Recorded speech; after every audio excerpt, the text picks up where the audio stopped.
एक जिज्ञासा है। दीदी माँ नीलम आनंद जी को शक्ति स्वरूपा क्यों कहा जाता है?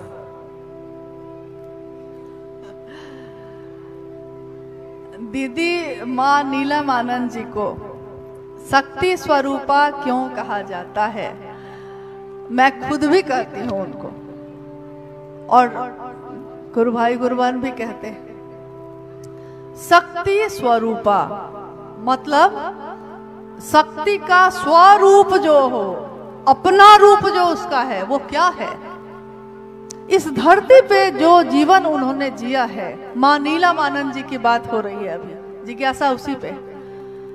साहब हरिंदरानंद जी के साथ उनका विवाह हुआ 22 मई 1972। झारखंड में अब है वो, पलामू जिला है, मनातूगढ़ में उनका विवाह हुआ।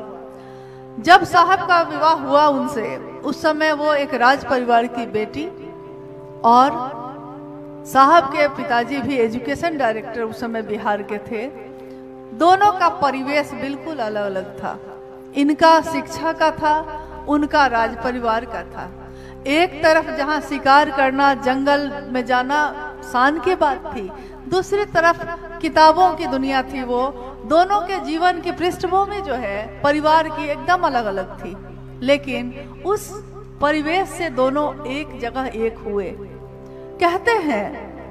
और संत ज्ञानदेव जी ने भी कहा है कि इस धरती पे अगर घास की एक पत्ती भी उगती है तो शिव और शक्ति के अन्योन्याश्रित प्रेम के कारण उगती है।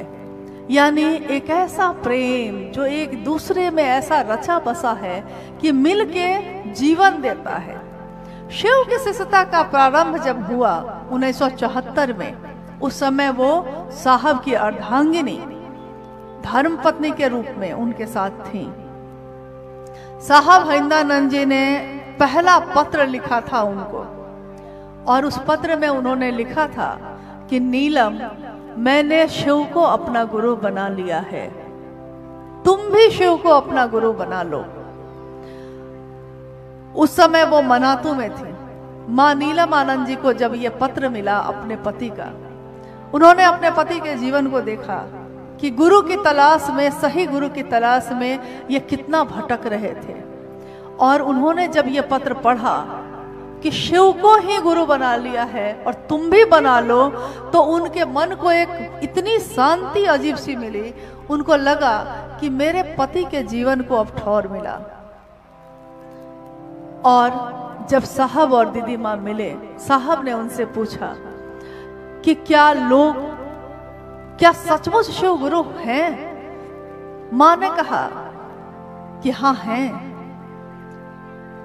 बाद के जीवन में जब जब साहब ने कहा कि क्या लोग मेरी बात सुनेंगे, जब मैं लोगों से कहूंगा कि मैंने शिव को गुरु बनाया है, तुम भी अपना गुरु बना लो, क्या नीलम लोग मेरी बात सुनेंगे? और माँ कहती हाँ सुनेंगे। ये संबल, ये अन्योन्याश्रित प्रेम जिसने शिव शिष्यता की धारा का विस्तार कर दिया इस धरती पे, ये दोनों के असीम प्रेम से उपजा था।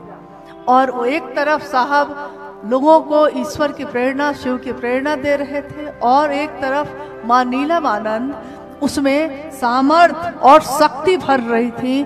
तो देखिए, माँ और पिता अपने बच्चे को जन्म देते हैं, पिता शिक्षा देता है, माँ उसको पोषण देती है, भोजन और ममता। उसके हारते हुए मन को, निराश मन को फिर से उम्मीदों से भरती है, कहती है कि नहीं, हारो मत, थको मत, आगे मंजिल है। और ये शिव के शिष्यों को जो रास्ता साहब ने दिखाया, उस रास्ते पे चलने के लिए माँ नीलम आनंद जी ने अपने आंचल की छाया की। यहाँ बैनर लगा है, भगवान शिव गुरु है, शिव की शिष्यता का ये मार्ग है, और मंजिल है भगवान शिव स्वयं। मंजिल के तरफ चलने का रास्ता, सामर्थ, ताकत एक माँ के रूप में, एक शक्ति के रूप में, एक ऊर्जा के रूप में जो माँ नीलमानंद जी ने दिया है।